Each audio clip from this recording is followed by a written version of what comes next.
não tivemos tempo suficiente para... gente, só um minuto. Para responder a revisão toda no ao vivo. Então, eu vou aqui postar agora a continuação da revisão para vocês, tá? Eu vou gravar essa continuação e vocês vão, com cuidado, copiar as questões que faltam e passar para o caderno, tá certo? Então, nós respondemos até aqui, não foi? Qual foi o significado dos fósseis para a teoria evolutiva? E faltaram aqui 3 questões para a gente responder e conseguir realizar a prova satisfatoriamente, tá certo? A próxima questão que faltou foi: o que é uma mutação, onde ela acontece e como ela combina com a teoria evolutiva? Gente, mutação, se eu for olhar no dicionário da língua portuguesa, o que é mutação vai ser o quê? Uma alteração, tá? E o nosso corpo, a gente pode sofrer várias alterações, né? A gente pode, quando acorda, ter a produção de um hormônio diferente.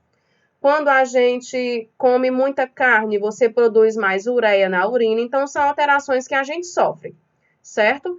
Porém, existem alterações que são muito definitivas, muito importantes e muito dramáticas, assim, né? Por exemplo, se o DNA de um animal for alterado, se o DNA do animal for mutado, esse animal pode sofrer transformações irreversíveis, como o surgimento de uma nova característica, tá certo? Então, mutação, pelo olhar da teoria evolutiva, é a alteração do DNA do animal, sendo que essa alteração pode produzir uma nova característica, uma nova mudança de maneira definitiva e irreversível, tá bom? Então, o que seria a mutação pelo olhar da teoria evolutiva? Alteração no DNA de uma espécie que pode ou não resultar em uma alteração de característica original. Ou seja, o animal ele pode vir a ser outro animal, a surgir uma nova característica através de uma mutação. Só que essa mutação tem que acontecer no DNA desse animal, e ainda mais na célula sexual, na célula germinativa, tá certo? Onde é que ela acontece? Ela acontece no DNA, tá? E como é que ela combina com a teoria evolutiva? Gente, as mutações elas foram descobertas depois do ano de 1900. Depois que a teoria da evolução foi publicada por Darwin, tá? Então, Darwin explicou que os animais podem se transformar, porém não soube explicar qual era a região do corpo ou a substância que seria alterada. Então, descobriu-se que o DNA é a substância que pode sofrer esse tipo de alteração, tá? Então, a descoberta da mutação no DNA combinou com a teoria de Darwin publicada há mais de 70 anos atrás. Tá certo? Então, de que forma ela combina?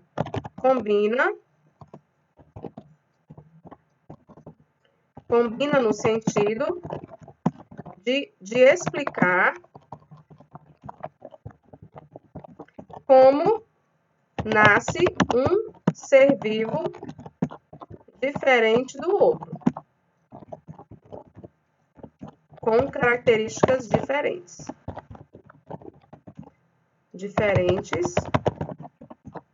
e variáveis.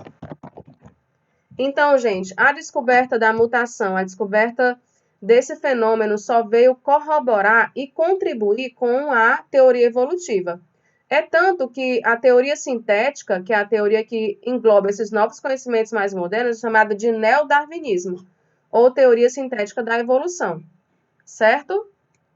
Próxima questão. Os órgãos vestigiais são importante evidência na teoria evolutiva. Explique por quê. Vamos lá, nós aprendemos em sala, né? Tanto em sala quanto aqui no online, que órgãos que não possuem mais função são chamados de órgãos vestigiais. Órgãos que são só vestígios de órgãos que foram maiores antigamente, que tiveram função em outros animais, tá? Então, como é que isso vai contribuir também para que a teoria evolutiva seja mais aceita? Não é isso? Por exemplo, um órgão vestigial que nós, seres humanos, temos, né? Os primatas têm essa membrana no canto do olho, que é a membrana nictitante, a terceira pálpebra. Nós temos aqui a terceira pálpebra, porém ela não tem mais a função de piscar, como nas galinhas e nos répteis. Então, é um órgão que nós herdamos ao longo de várias gerações, de várias populações, nós herdamos ainda essa característica de animais primitivos. Tá bom? Então, é um órgão que deixou vestígios na gente. É um órgão vestigial. Órgão sem função, mas que em outros animais mais antigos ele tem função. Então, como o órgão vestigial contribui para a evidência, como ele contribui para confirmar a teoria evolutiva? Porque são órgãos herdados de outras populações ao longo de várias e várias gerações. São órgãos que parecem ter sido herdados. Tá certo? O nosso grupo de animais, os cordados, nós somos mais modernos do que outros animais antigos, né? Os primatas, perdão. Os primatas é mais moderno do que os répteis, tá? E os répteis, eles têm essa membrana bem ativa. A gente já não tem. Então, imagina-se ou teoriza-se que nós herdamos genes de animais mais antigos ao longo de várias gerações, tá? O que vai corroborar a evolução de uma espécie através de outra espécie mais antiga, certo? A última questão é: a seleção natural é um conceito muito aceito pela comunidade científica no que diz respeito à adaptação das populações aos seus habitats. Explique seu principal conteúdo. Gente, seleção já diz, seleção é escolha, né? Numa entrevista de emprego, o empregador tem suas condições para selecionar uma pessoa. Aquela pessoa que tiver todas as condições para entrar, ele vai ser selecionado. Aquela pessoa que faltar alguma coisa não está apto a permanecer no emprego. A mesma coisa o ambiente faz com a gente. Se nós tivermos todas as características que nos permitam permanecer vivos no ambiente, a gente vai ficar. A gente vai ser escolhido, a gente vai ser selecionado.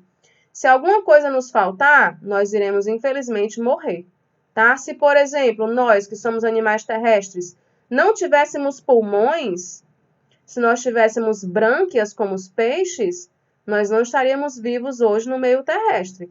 Então, o que nos permite ficar aqui, gente, são os pulmões, tá? O ambiente selecionou apenas organismos com pulmões, tá bom? E o ambiente aquático selecionou organismos com brânquias, que são pulmões aquáticos, tá certo?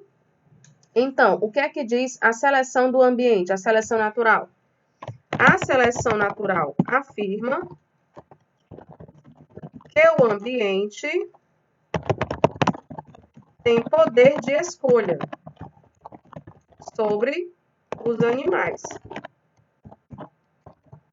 e seleciona aqueles mais aptos. Exemplos: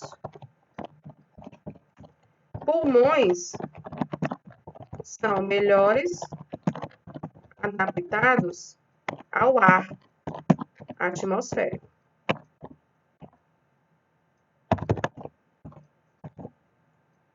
Certo? Já as brânquias são totalmente adaptadas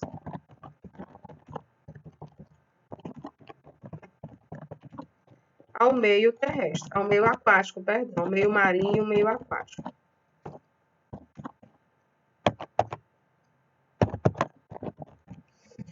Então, de que maneira o oceano seleciona seus organismos?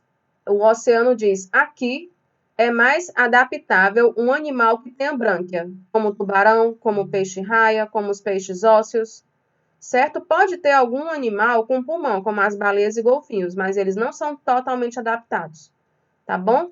O oceano diz: aqui são mais adaptados os animais com brânquias. Já a terra diz: o meio terrestre, aqui são mais adaptados os animais com pulmões como a gente. Tá? Então, o ambiente tem esse poder de escolha e de seleção das suas populações, tá certo? É isso que afirma a seleção natural. Foi isso que Darwin explicou quando ele afirmou que o ambiente sim tem poder de escolha e de influência sobre as populações que nele estão. Tá bom?